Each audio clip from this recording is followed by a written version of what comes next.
All right, what's up, everybody? Frank Red back in here and in the Dungeon Show once again, live and direct in your ear. And I want to thank you off the top for stepping in the dungeon tonight. We really appreciate it. And wow, as I was putting the show together this afternoon, I realized that I had a lot to talk about, and I think this is going to be a good one. One of the things that I thought about when I considered doing a podcast, just like when I did radio, was I wanted to be the type of show that when people listened to it, they felt that they were entertained and they were also getting smarter. And because when I listen to stuff or when I watch podcasts, and I watch a lot of different shows, if I don't feel that I'm learning something, and I don't mean like I'm in a classroom or anything, but if I'm not being stimulated mentally, I probably don't listen very often. So I always wanted anything that I was associated with to be in that particular vein. And that's up for you to decide on a personal level, but recognize that is the goal of the In the Dungeon program, no doubt about that. We'll get into it, but off the top, I want to dedicate this show to Angus Cloud, the Euphoria star. Young man died at 25 years old. Was found unconscious in his home. And I don't want to speculate what was the cause of death. I don't know. I wasn't there. But this young man is from Northern Cali, from Oakland. Had a bright career. Went to the same Arts Academy as Zendaya, and it's ironic that they wound up being on the same show because they went to the same school. And his character Fez, as a drug dealer in Euphoria, was pretty interesting. Reading up on his background, I could tell he was acting, but I thought he was a big time star, man. He had some Brad Pitt in him, some Sean in him. It's just really, really sad. So I'm sure there's probably some fans out there of him. If you want to call and focus and comment on his death, we can do so. There'll be plenty of time down the road to figure out what transpired and how he died and so on and so forth. The one thing that they had said is that his dad had just died a week ago, and his dad was like his best friend. So hopefully he's resting peacefully, and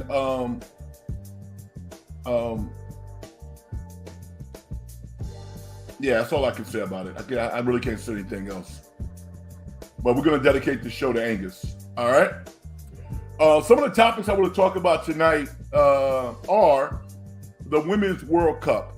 And, for those who didn't have an opportunity to watch it or didn't have any interest in watching it last night at 12 o'clock Pacific Standard Time against Portugal, it was pretty much a nightmare.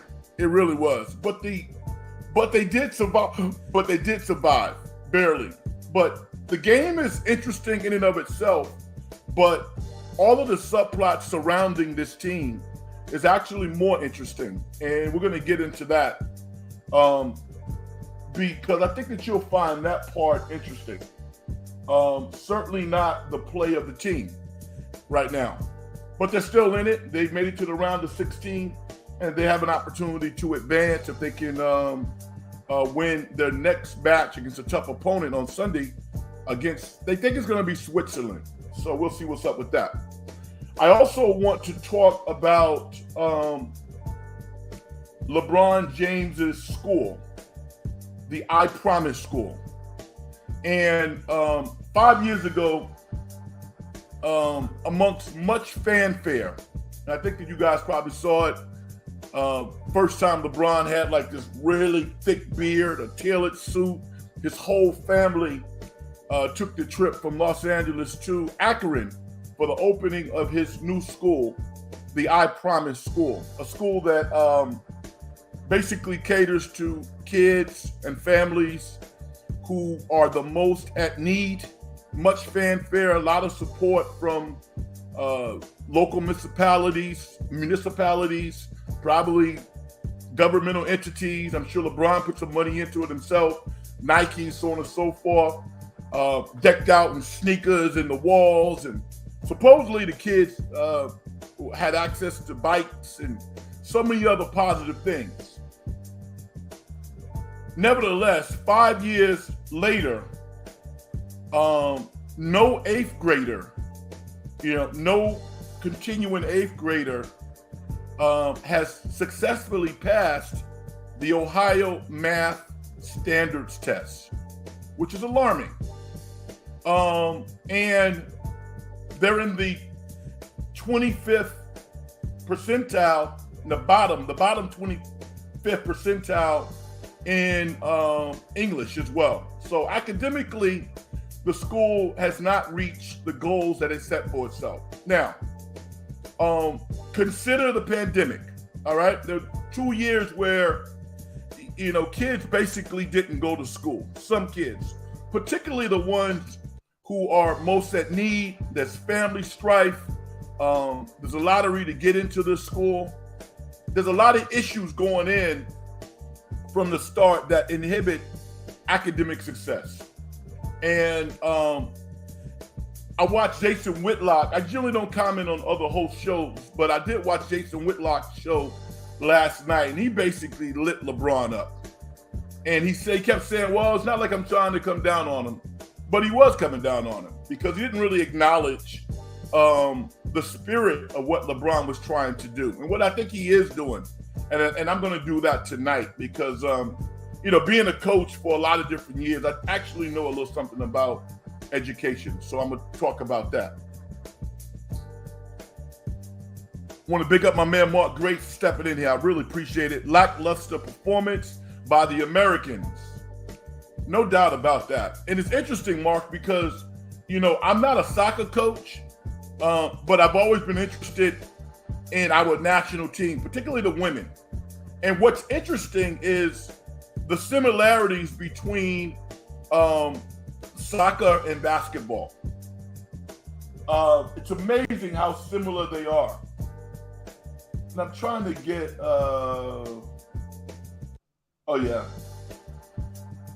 Velatko is a head coach. Velatko Abonowski. I still probably didn't do a great job pronouncing his name. He is the head coach of the women's team. And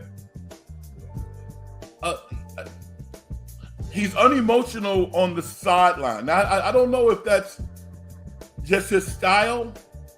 It's more aligned to soccer. I don't think so, because you see coaches from other parts of the world just going crazy, and some of them are stoic.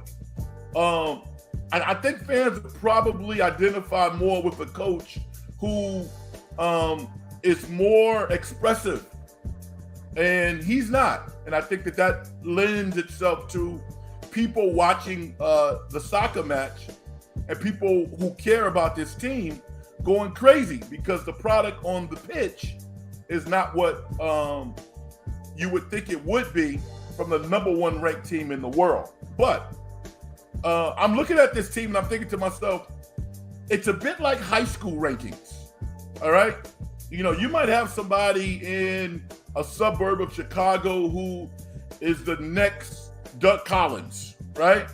And then you see that player play against stiff competition and you're like, that kid would struggle in my league, So there's a lot of that going on. I'm going to get into some of the players because I've really got into it. But I want to talk about the women's soccer, the national team soccer challenges, particularly last night's game and some of the veteran players who have now moved on to the broadcast booth. Carly Lloyd, for one, who I love to watch play. She's pulling no punches, and I think rightfully so. If she wants to be a broadcaster and she wants to have a voice in this game, she's going to have to be critical. Lexi Lawless, everybody knows his stick. He's a hammer. That dude comes in with a sledgehammer. I don't care. America could have been up 5-0. And Alexi Lawless would have had something negative to say. And guess what? The guy's been working ever since he stopped playing soccer. So it certainly worked for him. And he's a decent player, pretty good player, but he understands television, no doubt about that. Mark says, the timing was off all game. They seemed half a step slow last night. Yeah, you know what? Mark, it's interesting you say that because a lot of times when men are critiquing women, you feel like you got to be careful, because you start being critical and that can be interpreted in a way that is really harmless. But, you have to be careful. But I'm not going to be careful. I'm going to tell it like I see it. If I'm that coach, I'm going down with the ship. I'm going to play who I want to play. And I'm not going to be influenced by outsiders. That's been my mantra my whole coaching career. If you play, my players love me because they know, 99%, they know that I'm fair. They know that I have their backs. Their parents or anybody else, I don't care. I'm going to do it the way that I think it should be done. And if I get fired, then that's okay. I've been fired before. And guess what? I woke up the next day. It was okay. But when we have success, and I've had a lot of success as a coach, it was not because of me. It's always because of the players. Always. And like Mark, like you said, when I looked at that team, they were slow. Hey, make Megan Rapinoe an assistant coach. A U.S. women's team ambassador. She's slow, man. She really is. And she got in the last 15 minutes, and you could look at her skill set, and in her prime, she was dope. She's a good ball handler. She can really dribble. She sees passes before they happen. Phenomenal Hall of Fame type career. But as a 38-year-old player, she can't run by anybody. She really can't. And she gets gassed. And I think you saw that last night. Even looking at Alex Morgan. Alex Morgan is not as fearless around the net as she used to be, in my opinion. Doesn't mean she can't still play. She can, but she's not just like the drop-dead dominant player that she used to be. And yet she played damn near the whole game. And I think part of it is a result of this coach in his first World Cup kind of feeling the pressure from the outside. People talked about Lynn Williams and how she didn't play in game 2 and she should be playing. And as a result, Trinity Rodman was on the bench. Listen, Trinity Rodman to me should never come out. Never. And even when she's not scoring, she's always aggressive. This USA team, they're not a great passing team. They're not. And they're not all that organized, and you can lend that to the coach. But where they clearly have an advantage to me is they have some superior athletes. Sophia Smith, oh my God, what an athlete. And she, you would think that she wouldn't be as tough as she is, but she's really, really tough. So, and anytime you also hear people around the team talking about how close they are, that lets you know that they ain't all that close. It doesn't mean they don't like each other, but that chain that you have to have, I don't see it. I don't see it. And, we can get into that also. Lindsey Horan, who got them to the game against Portugal, against the Netherlands, she scored a header. She made some critical mistakes last night. She just got ran by. And she's tough. She's a great leader, but she ain't real fast either. Have you guys seen Japan? Those ladies from Japan can pass And if they're even with you, they're leaving. They're just running by people. So I think we got to get our best athletes on the field. And the coach, I think he has to quiet the noise. Even the fact that he commented on Carly Lloyd's harsh criticism of the team lets you know that this dude's not focused on what he needs to focus on. Why are you worried about what somebody else says? You think Belichick would have really cared about what Carly Lloyd said about his team? Come on now. So they got some issues. I'm of the mindset to move on to the next game. I'm not somebody who is really going to linger on what happened in the past. You can't control it. Carly Lloyd had an interesting point. She said the goalpost was the star of the game. Yeah, because everybody thought that USA was going down when that ball was kicked and it hit the goalpost. Not the goalpost. What is it? Is that the crossbar? I got to get my soccer lingo together. But yeah, I don't know if some of you have seen. I don't know if some of you saw the game last night or you have any thoughts on that, but I do, and I'll get into it as we evolve. I also mentioned I want to talk about LeBron James, the Promise School, because I think that people are coming down pretty hard on him, and they don't really understand education. I don't think they do. If we have somebody in the audience now who does understand education, and you can speak to how hard it is, feel free to join the program. Hit me up in the comment section. I also want to talk about Jaylen Brown. And I want to talk about Jaylen Brown because after he signed his $300 million contract, there was this big whoop-de-doo, this big press conference at MIT. There were a couple of softball questions thrown his way. And, he had his mitt ready. He caught him and threw the ball back. And I even got kind of caught up in it a little bit. And then it took me a couple of days to kind of sit back and go, wait a minute. This is kind of a show, all right? One reporter asked Jaylen Brown, what are you going to, now with your newfound wealth, $300 million, what are you going to do to, basically help the Black community and communities of color? And Jaylen Brown was like, well, I want to decrease the wealth gap. Big response for somebody who's 26 years old, all right? So I'm going to ask you a question.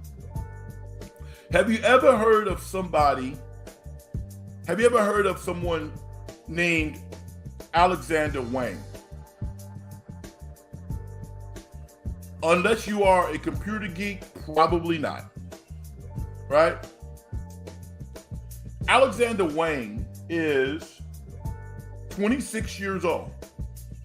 He's worth $1.1 billion. And how did he make his money?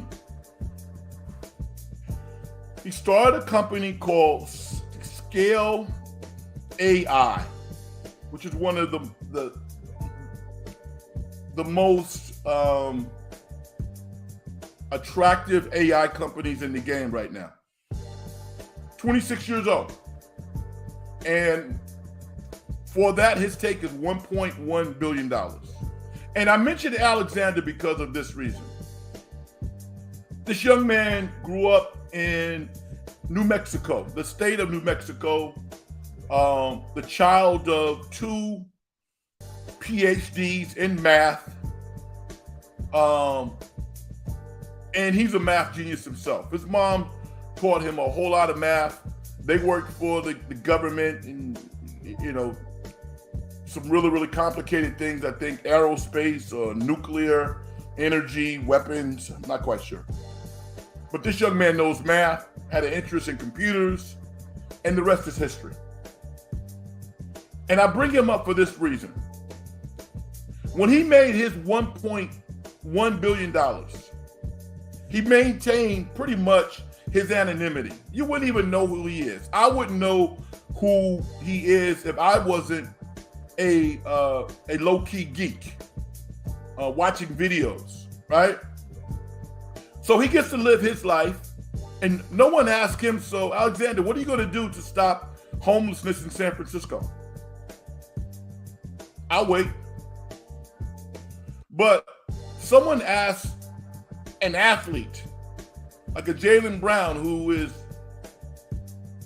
right intended, is probably going to do wonderful things based on his capacity. But he's 26. I mean, you signed a contract for $300 million, and does that come with worldly experience, a total understanding of how government works and the causes of the wealth gap and poverty? And he's a basketball player. He spent 1 year at Cal. And I'm not saying that he's not going to align himself and do great things, but I think this is how society works.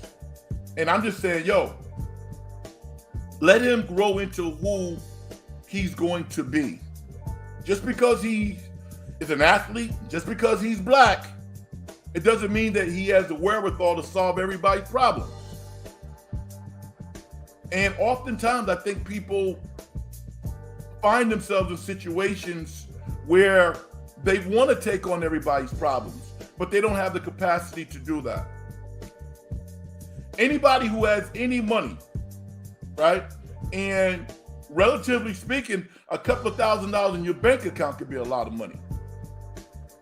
But just going off my own personal experience, let me say this. One of the greatest words that I gained mastery over was no. No. Because for some reason, it's hard to say no. It's easy to say, yes, I'll do it. Yes. I want to open up a barbershop. Yeah. You know, I got a couple of houses I want to flip. Yeah. Will you pay for my college education? Sure. You know? No. Sit back, live your life, and from your perspective, do good work. But I just wanted to set the juxtaposition of this young man, Alexander Wang, who nobody knows about, the billionaire. He's not burdened with solving the world's problems. And they want to put that on Jaylen. And I'm just like, what you got to do, probably number one, Jaylen, is go out and show that you deserve the money. And maybe he doesn't even feel he has to do that. But if I was him, that would be my deal. I would want to show that, you know what, I am deserving and some. I'm going to play even better.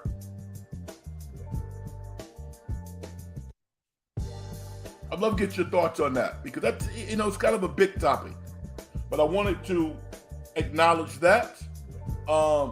There's a small topic. I want to talk about the Pac-12 a little bit later on down the road, because apparently they're going to align themselves with some streaming broadcasts. I tell you what, a lot of these big wigs, the ESPNs of the world, the Foxes of the world, they look at the Pac-10 saying, you know what, well, we'll get to you when we get to you.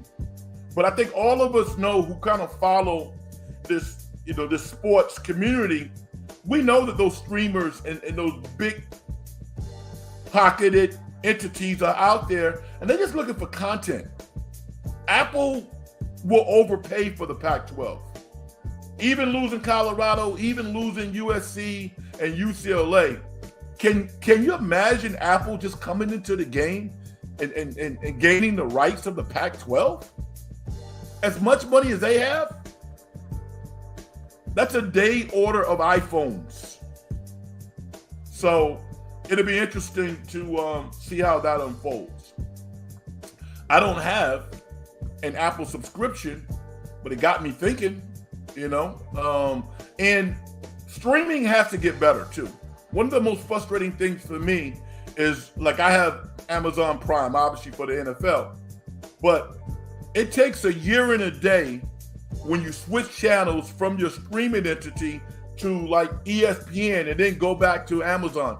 I mean, can you explain how horrible their capabilities are at this point? It shouldn't take you that long to go from an outside streaming entity to a regular channel. It's crazy. They got to get that right. Last year was absolutely horrible. All right. So some of the things I'm putting out there, we got the women's performance last night against Portugal. Their next match is Sunday against Switzerland. And I'm going to talk a little bit about LeBron's situation, the Promise School. Now, when you're dealing with schools in low-income areas, SG, what's up, brother? How you doing, my man? I think that you have to look at success from a totally different perspective. Do test scores matter? Yes, they do. Right? Should kids know how to read and do basic mathematics? Yes, they should. Yes, they should. Let me say what's up to this guy. SG, I am doing great, man. How are you doing? I am doing fantastic because I put a lot of work into the show and I got a lot to say tonight. All right. And what I'm talking about now is the LeBron James's I Promise School that he started 5 years ago. And reports are coming out now that basically no 8th grader in the entire school is proficient in the Ohio State math exam. And the ELA, the English scores, are also very, very low. All right. Okay. Now, what I get from that is education is very, very hard. All right. It's not easy. And when you're looking at these schools, leave the test scores alone for a second. These are things that you can control. Is the attendance going up? Right? Are kids participating in extracurricular activities? The arts, sports, robotics? You know, what do those numbers look like? Are suspensions going down? By and large, is community a focus in the school, building community among kids and staff? You know, what do those numbers look like? Because if you have those numbers and you're actually doing that, you can debate any television station, any governmental official, anybody. Now, LeBron spearheaded the school starting. Is it branding for LeBron? To a certain degree, yes, it is. Yes, it is. He wants to be a part of people achieving. He's put millions of dollars into kids going to college. But to expect LeBron James to know anything about education and how it works on a day-to-day basis is absurd. What you would expect from him is to have a bleeding heart, which he has, empathy for those kids, and he's proven that he has that. But to hold him accountable for what's happening on a day-to-day basis in a school? Come on, man. That's like hiring me, you know, to go work for Google and say, hey, well, profits are down. We're going to hire you and things, and you're going to turn them around next quarter. Well, I don't know a whole lot about computers. LeBron's a basketball player. You know, smart guy, basketball player, understands business, but there's no way that he could know a whole lot about education. He's not in that business. He's not. Yo, I got to put this out because this is funny, dude. SG says, Frank, I really like your struggle. Oh man, you're funny, dude. Okay, let me present a topic that I didn't talk about. I didn't put out there. San Francisco Giants won by a score 4-3 for Oracle Park with a home run scored by Lamonte Wade Jr. and Brandon Crawford. Good for them. To me, the Giants have already won. All right, we got enough people covering the Giants. All right, I'm happy that they're doing well. The Giant fans should certainly feel good about the season. And what the hell? Why not get in the playoffs now? I'm going to try to win. We're rolling, SG, man. And you just kind of stopped the vibe a little bit. The United States women's national soccer team is facing Sweden in the round of 16. Thank you. Did I say Switzerland? My bad. Okay, are you sure it's Sweden? All right. I don't care who they play. They should win. You know, they're not playing against another team. They're playing against their own level of excellence. All right? Let me get back to what I was saying before. We're talking about the I Promise School that LeBron James started 5 years ago and is experiencing challenging times right now. But, you know, when you look at society at this point, among young people and in the most impoverished areas,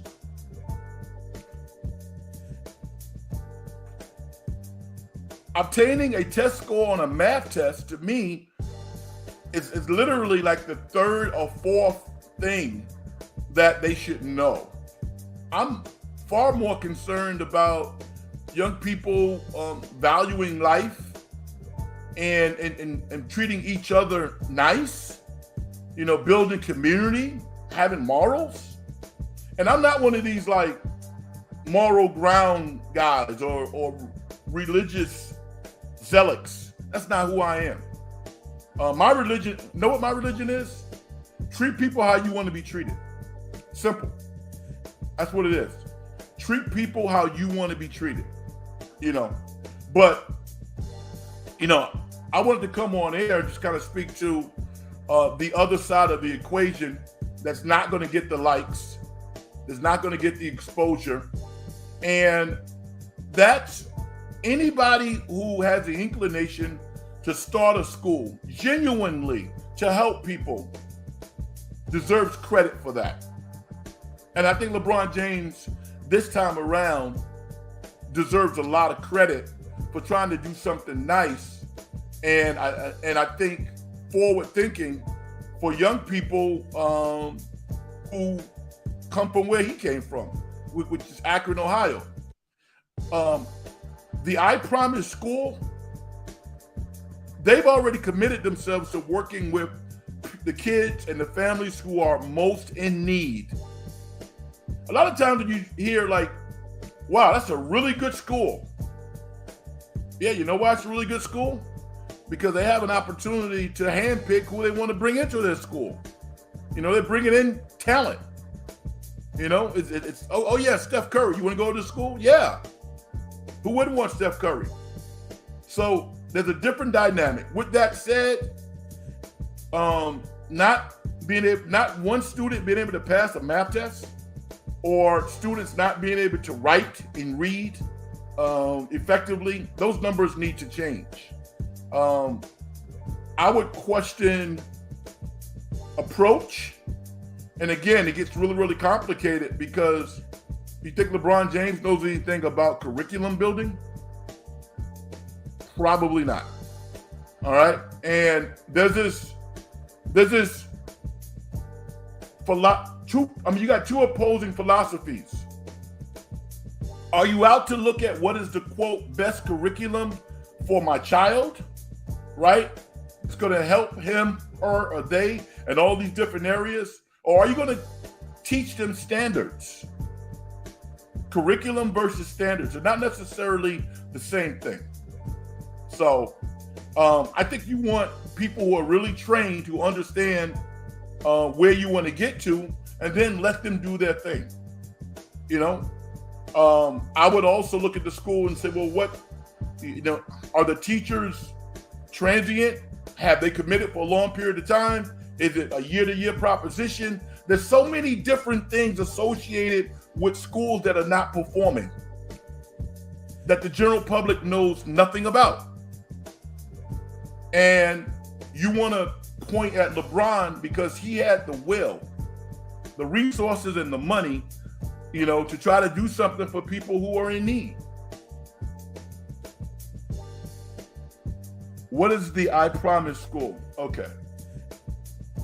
Okay, you can Google it, SG, but the I Promise School is a school that LeBron James of the LA Lakers started 5 years ago. It's in his hometown of Akron, Ohio. And he put a lot of money, put his own personal money behind it. I believe Nike put some money behind it, local government. And it's a beautiful building. It's real plush. It has all the bells and whistles. But 5 years later, not one of their 8th graders has passed the Ohio proficiency test in mathematics. And their ELA scores, their English scores, are in the lower 25th percentile. And those numbers are not good. But like I said before, when you have a school that's based on the characteristics that this school is made of and the population, there are other things to look to evaluate success. Attendance,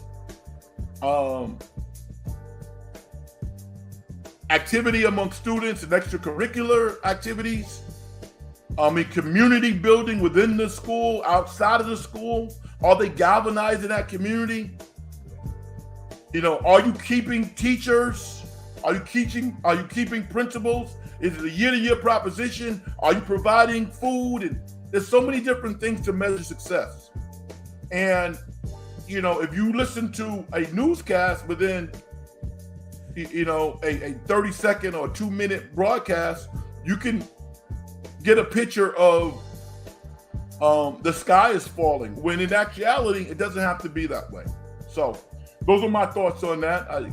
As a coach for a long period of time, working with young people, I actually know something about education.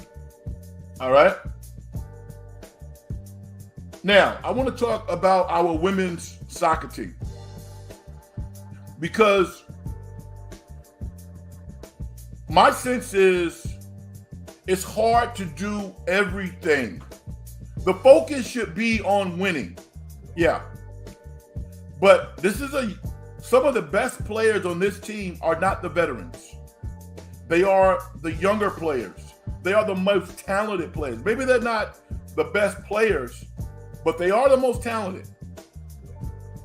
Crystal Dunn, all right, who is a World Cup champion, Hall of Fame defender.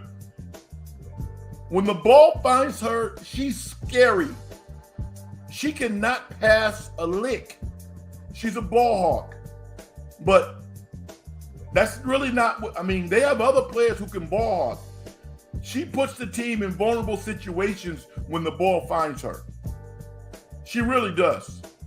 And that's kind of a problem, because they're not going to score a lot of goals. I don't think this team's going to score a lot of goals. So you got a lot of players who have done well in the past who are still out there, and the coach appears to be frightened to put some of the younger players in. I think you just got to play whoever you think is the best players. You got to play them. And because if you're a young player, one of the things about young players is when they don't know why they're not playing, or if they think that they're better than whomever is playing over them, they become disengaged. And it's why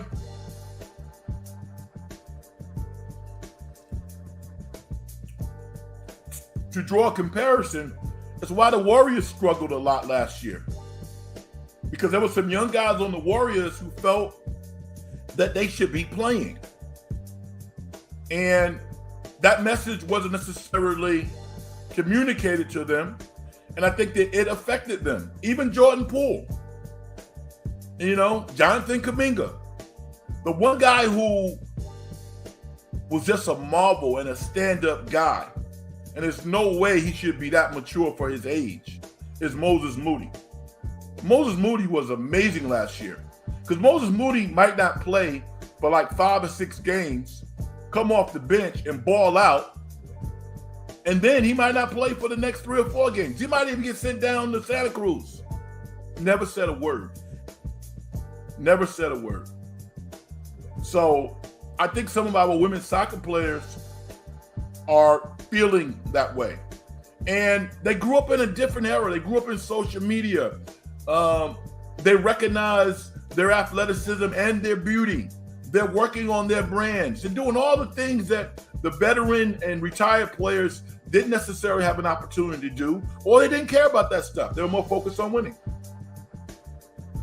The United States women's soccer team is comprised of so many stars, as Sophia Smith, Alex Morgan, Lindsey Horan, Rose Lavelle, Julie Ertz, Megan Rapinoe.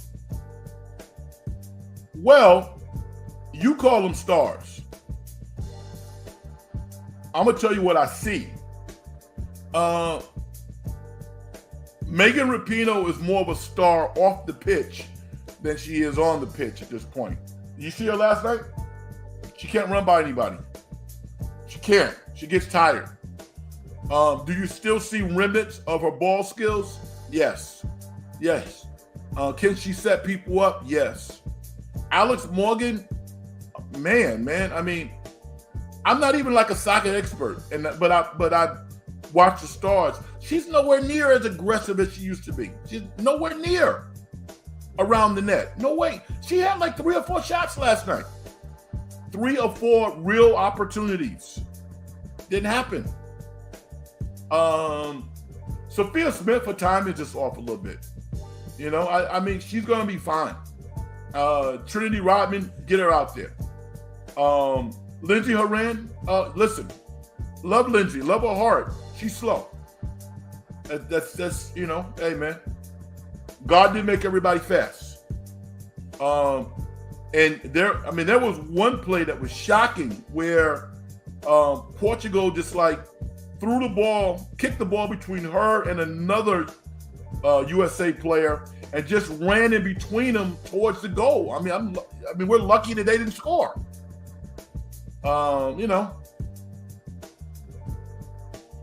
Megan Rapinoe is anti-American and she hates America, and she wouldn't even place a hand over her heart and sing the national anthem. You know what, dude? SG, when you make statements like that, and I'm not chastising you, or I'm not your dad, and you have right to your opinion, but I would say this to you. Can you follow up that statement and say something good about Megan Rapinoe? Can you do that? That's even non-soccer related. Because that's my thing about, like, you got two sides of every argument. You have the quote right wing, and you have the left, the liberals and the conservatives. And I'm just like, you know what? Just paint a picture. I was talking about Jason Whitlock, because Jason Whitlock, he's figured this thing out.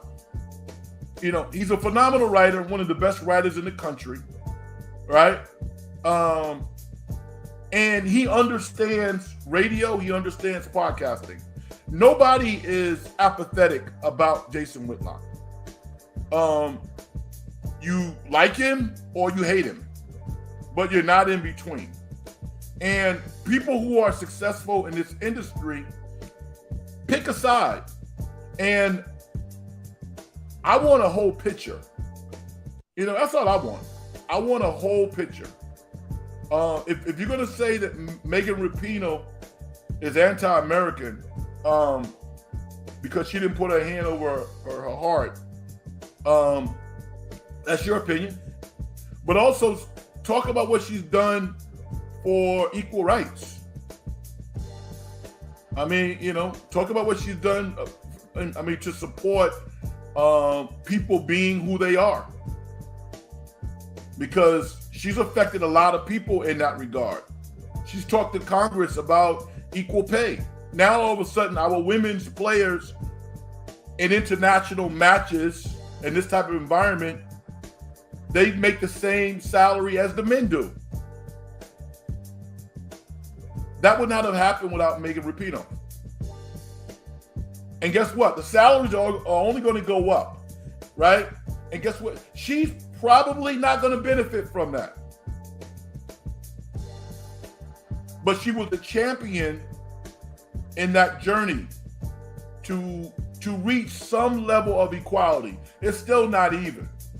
So SG, my deal is, think about what I'm trying to do with the show. I'm not going to tell you that you're wrong. I'm not going to say that you don't have the right to have your opinion, because you do. But I want you to tell the whole picture, because you're not going to hear that on some other shows. You're not.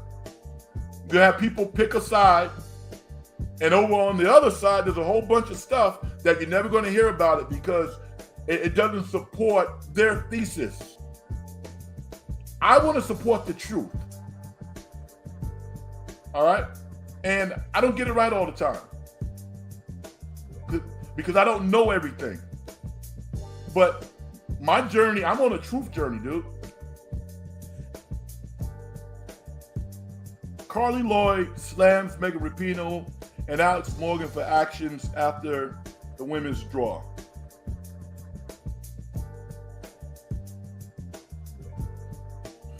Megan Rapinoe is a monster and a villain. What do you mean by that? What do you mean by that? Now, with regards to Carly Lloyd, yo, man, Carly Lloyd is on television. You know how much money people get paid on television? Millions. Millions. Do you know how valued those jobs are? If you don't say anything, they replace you. And if you just, and if your take is in line with everybody else's and you don't stand out, they get rid of you. We're talking about Carly Lloyd now. You know why? Because she had the guts to say something that was different from everybody else. Now, was some of it true? Yeah, some of it was true. But she's just doing television, dude. She's doing TV. Megan Rapinoe is a monster and a villain. She's definitely she's a TV villain. I don't know her personally, so I can't really comment on how she is as a person. I don't know her. I mean, I love her girlfriend. Is she married to Sue Bird? I don't know. Love Sue Bird. They're kind of an odd couple, but I guess that's why it works.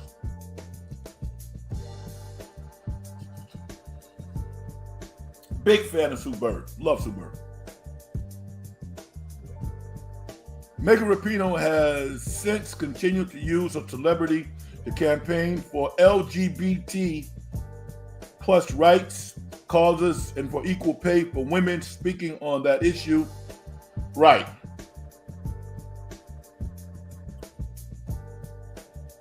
Rapinoe has been outspoken advocate LGBT. Okay.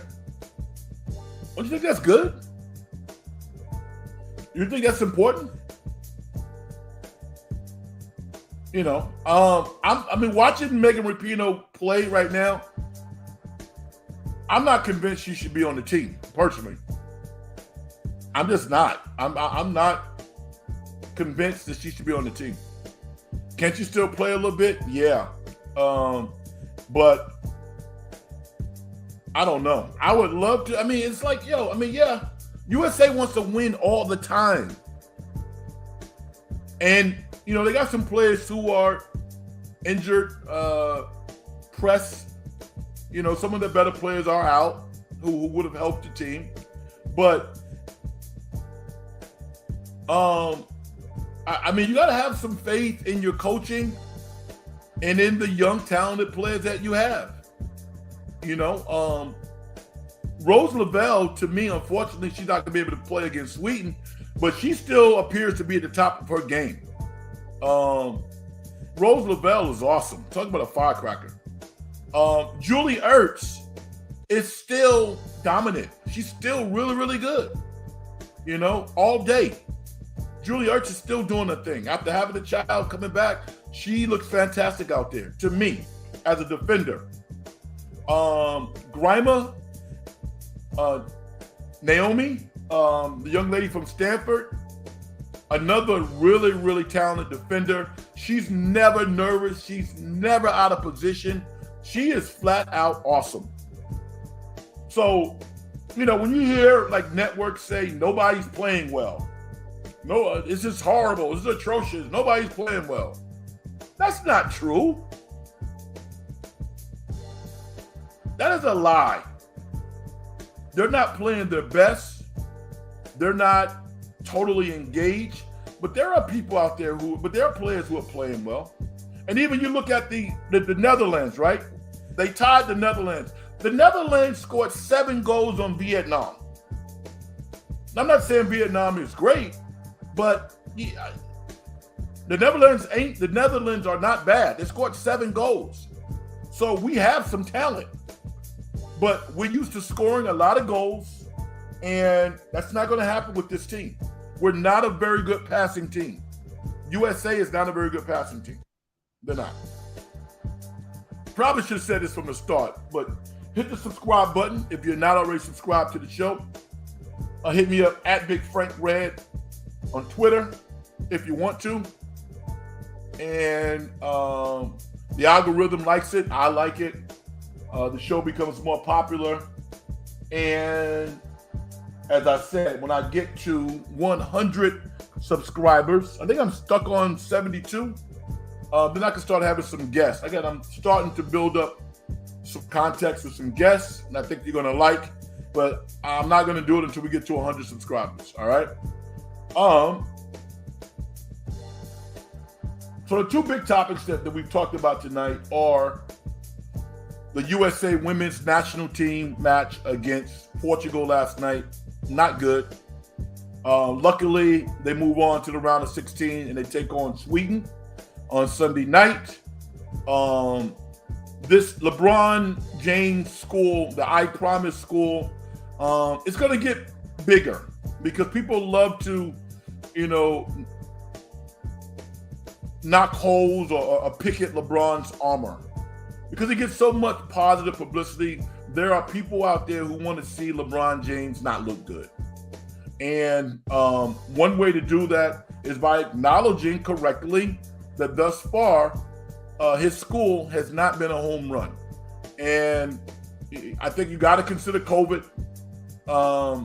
Parents, I think as adults, we all learned how hard school is during the pandemic. I would love to hear from some of your experiences if you have any children. What was that experience like? Because a lot of folks suffered around the world. And it was an education on how challenging school can be outside of the actual school premises. When you have to do it via Zoom or at home, or you don't have the space, you know, within your dwelling to really have a quiet place. There's no tutor, there's nobody to help. That the lack of socialization skills that kids enjoy with their friends on a daily basis. It's tough, man. It's tough. It really is. Do you have any thoughts on the passing of Angus Cloud, the actor of Euphoria? I'm sure some people out there, I mean, I watch Euphoria. I'm still like, I don't know, 2 or 3 episodes into season 2. But I found it interesting because I learned a lot. You know, I learned how young people are kind of doing things now. You know, I don't live like that. I didn't live like that when I was, they're 20-year-olds playing kids. But still, I found it interesting. And Angus's character, I thought was a drug dealer, but he was empathetic, and he had some human qualities that I really appreciated. And it is a tragedy that he is no longer with us, and I hope that he is resting well. But definitely a loss. In 25 years old, just starting. So sad to see that. We're going to dedicate the show to Angus Cloud, Oakland boy. We can talk 49ers a little bit if you want to. I don't talk a lot about the San Francisco 49ers because you have a lot of people out there in the podcast world who are all over it. They're all over the 49ers. And if you want to get information about the 49ers on a daily basis, seemingly minute by minute, it is out there. The biggest topic, obviously, is centered around the 4 quarterbacks that the 49ers have and who is going to be number 2, 3, and 4, and how might that play out with someone being traded, someone being cut, so on and so forth.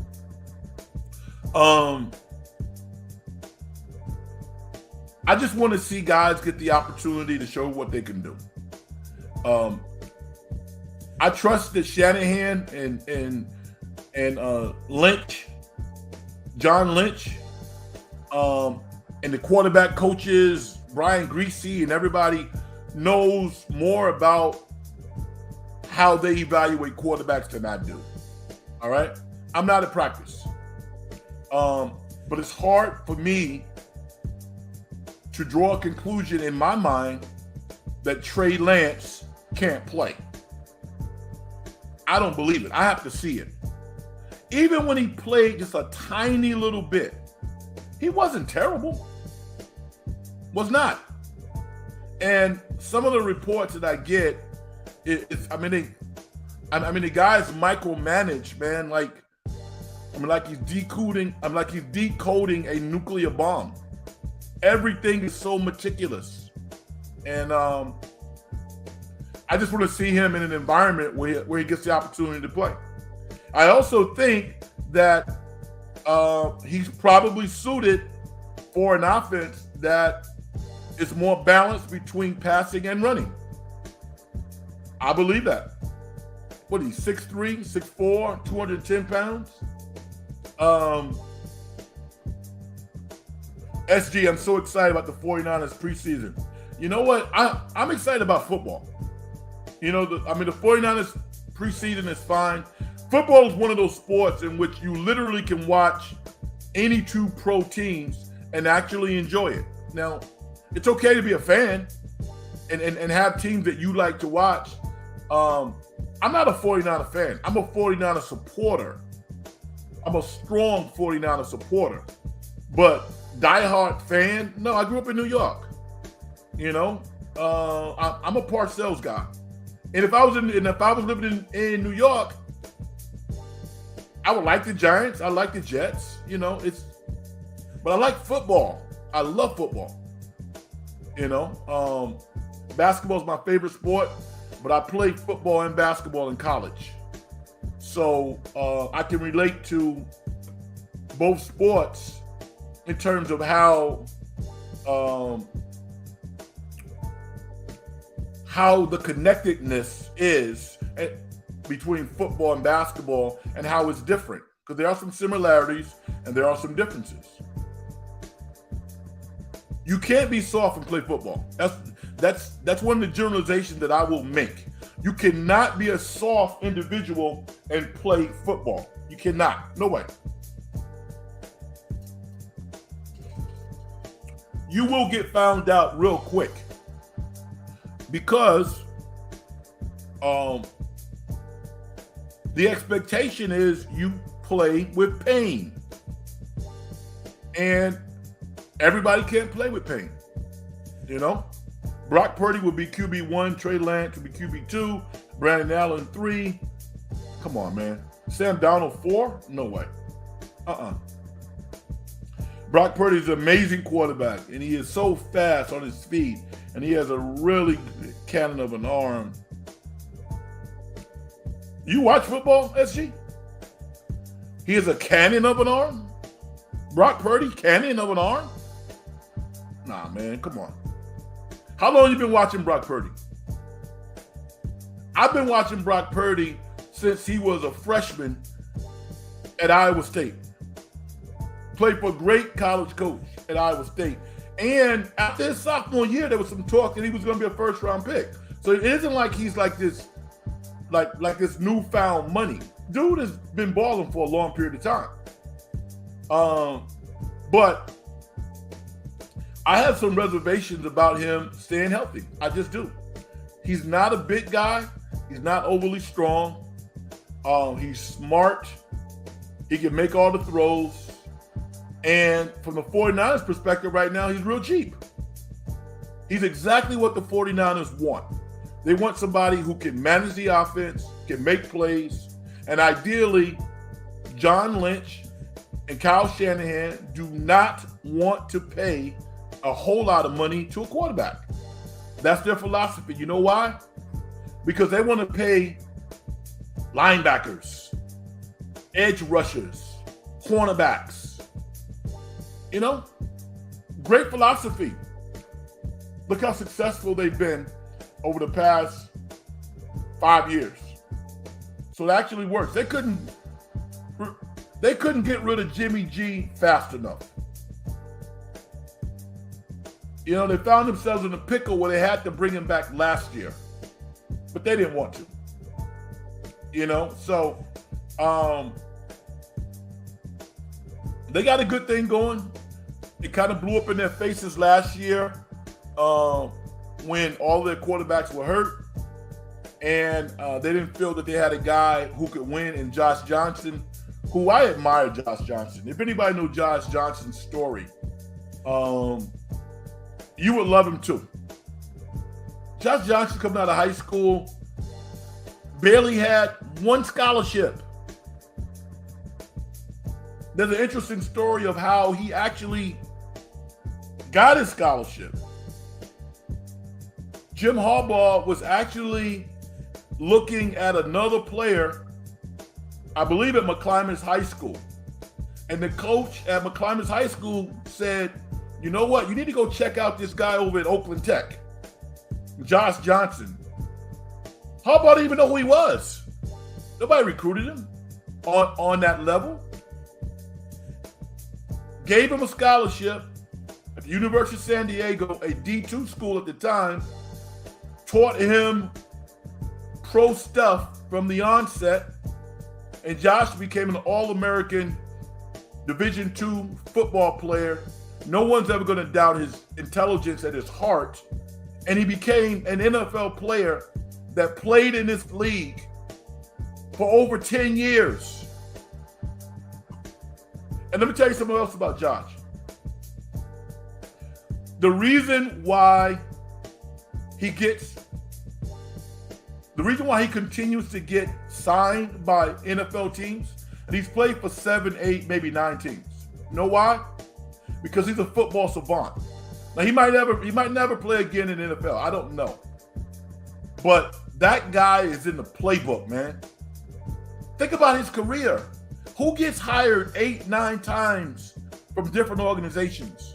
At quarterback, where you got different systems every time. Do you know how smart that guy is? If he wants to have a career, a post-playing career, he's going to be an offensive coordinator, a quarterback coach, a head coach, you know, pro level, college level, whatever he wants to do. Josh Johnson is a football savant. All right.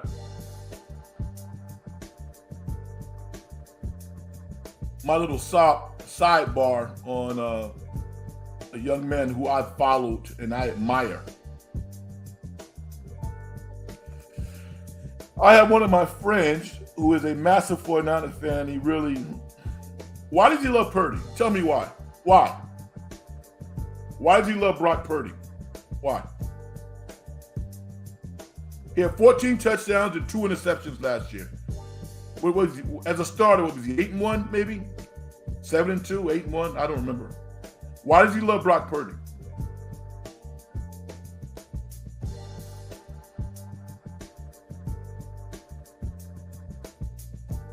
I'm happy for Brock Purdy, by the way.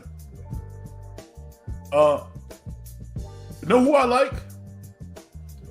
I like Hayner. The commentator on KTVU, Julie Hayner's son, who went to Fresno State, who plays for the New Orleans Saints at this point. I think he might surprise a little. He might surprise people. He kind of has like that Brock Purdy type of persona, physical attributes. He's tough. Got a strong arm too. So it'll be interesting to see 4th round draft pick out of Fresno State. I'm rooting for him quietly. I want to see him make it. So, all right. So we covered a lot of ground. I mean, we're going past an hour now. Hopefully, you got a different perspective on LeBron James's I Promise School, because you're going to hear more and more about how bad the school is without any context of who goes to the school, what are the parameters that folks have to deal with. And also, I mean, let's just say this. To expect LeBron James to know a whole lot about how public school education operates is ridiculous. The only way that he will ever know or improve his knowledge base is to go back there during the school year and spend time there. Spend a couple of months. If he spent a couple of months going to the I Promise School every day, he would be like, holy wow. His knowledge base would grow exponentially. And he probably would have some creative ideas of how to make the school better.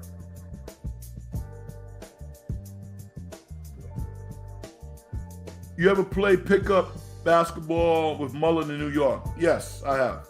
Yes. Yep.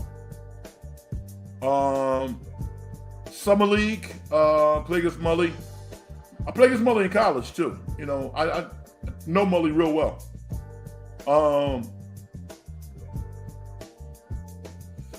My wife lived in Brooklyn when she was a kid. Yeah. You know, listen, dude. I'm not saying Mully and I are best friends, because we're not. He would know who I am and I would know who he is and we'll say what's up. But Mully, you won't find anybody who doesn't like Chris Mullin. Chris Mullin is a great guy, a great person.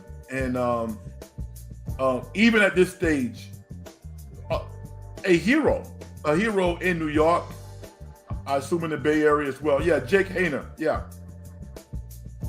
Yeah. I didn't know what high school Jake went to. He went to Monte Vista. I watched him at Washington. I watched him at Fresno State. Tough guy, good football player. I think he'll have a career. Yeah, I played against Mully. I played against Mully in college. I played against Mully in high school. Yeah, yep. Nowhere near his level. All right, let's be clear. But yeah, I did play against him, and at another time, I'll tell you about a story that during my sophomore year at Fordham, when St. John's was ranked number four in the country, we almost upset them. And we lost them by 1 point when they had 4 pros on their team. They had Bill Winnington, they had Chris Mullin, they had Walter Berry, they had Mark Jackson, and we lost to them by 1 point on their court. And I actually got an offensive rebound at the last second to put the ball up to possibly win. And Bill Winnington came from the opposite side and blocked my shot. That's how we lost. So, tough memory for me. But yeah, I played against Mully quite a bit. Yep. I am Frank Red, everybody. I know I got to get my podcast mechanics down. Although you can see who I am at Big Frank Red on Twitter. But that's my name. If you have not subscribed to the show, please do so. I appreciate it greatly. And hopefully what you heard tonight you found entertaining. And if not, we'll try to do better. It's going to get real busy over the next couple of weeks because we're going to start playing, the NFL is going to start playing preseason games.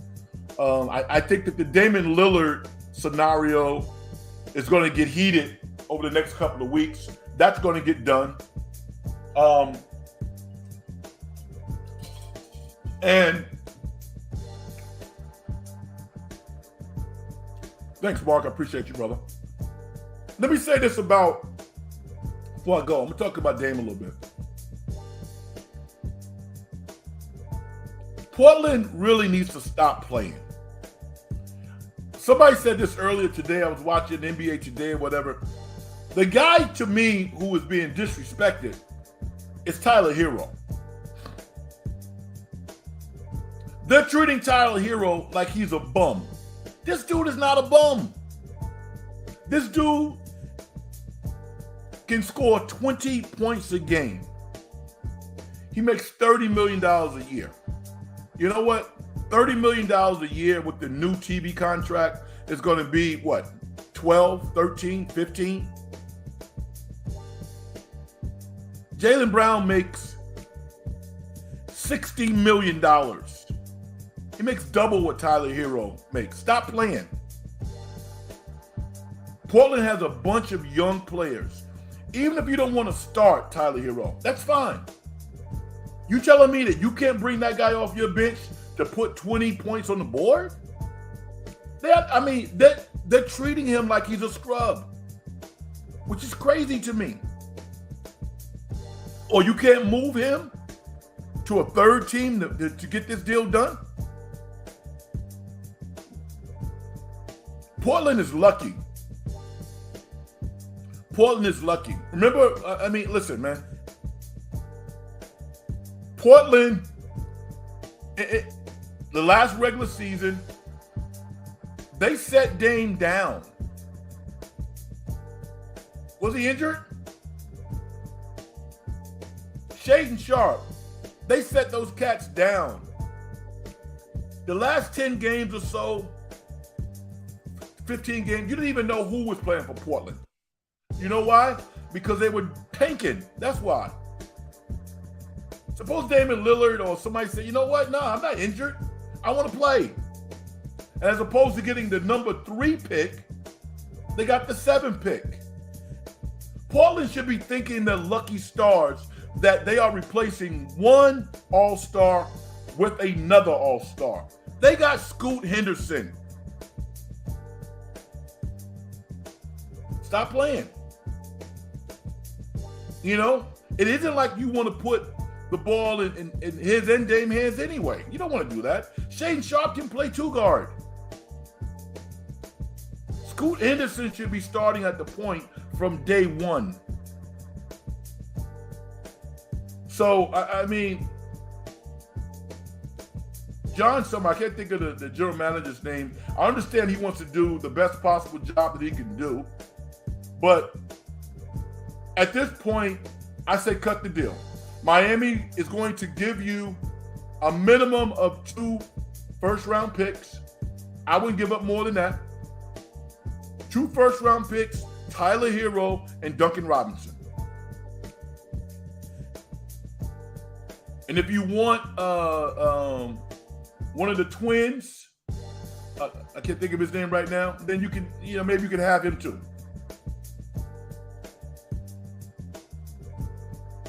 But that's it. That is it. That is the deal. I know Adam Silver sent out a memo saying, any player who suggests that he's not going to live up to the full extent of his contract if he goes to another team could be punished. I get it.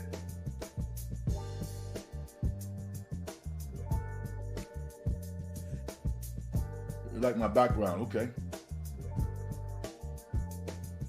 I really love your show. SG, why don't you tell a couple hundred people how much you love the show? Have them tune in. That'll help me out.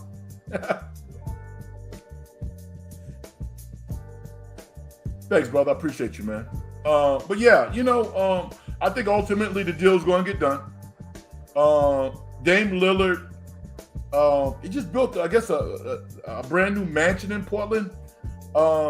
He's still very active in that community. Wouldn't surprise me if his post-playing career, he settled in Portland. I mean, he's the best player in the history of the franchise at this point. Even with Bill Walton leading the team to an NBA title, I think Dame Lillard is the best player in the history of that franchise. I believe that. So, and there's no guarantee that Miami's going to win a championship. They'll be good. But, I mean, casually today, I was looking at Boston's lineup. Porzingis, Al Horford, Robert Williams as a frontline trio. You can start Williams or Horford. Jaylen Brown, Tatum, Derek White. Stop playing. Boston might have the best starting five in all of basketball. They got the Milwaukee Bucks. I mean, come on, man. Miami, there's no guarantee. This is a tough league. We're just starting, to lick our chops and get ready for football. But there's a reason why people are paying billions of dollars to own sports teams. The professional sports community, and even college, is probably one of the healthiest industries that we have. AI is going to get there, if it's not there already. Electric vehicles, But owning a professional sports property in one of the major leagues, that is an absolute gold mine. And soccer's going to get there. I'm a little lukewarm on baseball, to be quite honest with you. Just because baseball wants to maintain to the old school philosophy that's been in place literally for 50 to 100 years. They're making some changes around the edges this year. Pitch shot, clock for pitchers, and you put a player on the second base. I don't know if I like that one. I'm not totally in love with that, but I get it. It's more progressive. But just baseball's philosophy, it's almost like I'm on my own personal boycott this year because of what happened to the Oakland A's. I'm going to be upset about that for a long time. It did not have to happen. When you look at what David Stern did for the Sacramento Kings,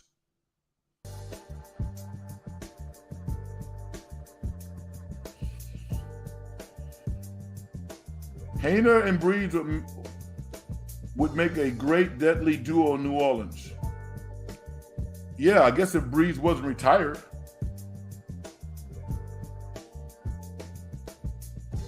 Anyway, I'm fired up, y'all. Thank y'all. I really appreciate y'all for checking me out. The thing about the World Cup that I don't like, why does it take 5 days to play another soccer game? Give me a break. Even if it's like, okay, so it's Wednesday night there probably. So you got Thursday, Friday, Saturday, and then they play. Okay, you meant David Carr. Okay, I get it. Yeah, I mean, Hainer and Carr, I think Hainer's going to do well. He's smart. He's smart and he's tough. And he got a good, strong arm. I think he third string, maybe he's in the practice squad this year, but I would not bet against Jake Hainer. Would not bet against him. Yeah, so anyway, I'm going to do my thing. I'm going to get out of here. Thank y'all. I really appreciate you for for checking me out. Hit me up at Big Frank Red on Twitter. If you want to keep the conversation going, you want to chop it up, we can do so. If you have not subscribed to the show, then the Dungeon Show, just hit the subscribe button and tell other folks that you think might like the program, and that's going to help us. We will move forward. My man Mark Graves says, Carr and Hayner were both... Stop it, man. SG, you know sports, man? Do you really know sports? Vicky, I didn't even know you were there. I guess sometimes you just want to just kind of be quiet, huh? And just kind of chill and listen to the program. I dig it. Thank you for your loyal support. I really appreciate it. And everybody out there, all right? Hopefully you guys will have a wonderful day tomorrow. And you can see I'm ramping up the show. So I don't know if I'll be on tomorrow. Maybe I will. If something happens in, the sports universe that piques my interest, then maybe I'll do another show. But definitely within the next couple of days, I will be back on to build some consistency. I love this. Hopefully you can tell that. Mark says the fans have to stay longer, means more money for FIFA. Yeah, no doubt. All right. Success and getting paid is a manifestation of the whole process. If you as an individual don't do things to help other people make their lives better, as far as I'm concerned, you haven't done nothing. All right. Until the next time, I am Frank Red. I thank you so much for checking me out. Until the next time, peace.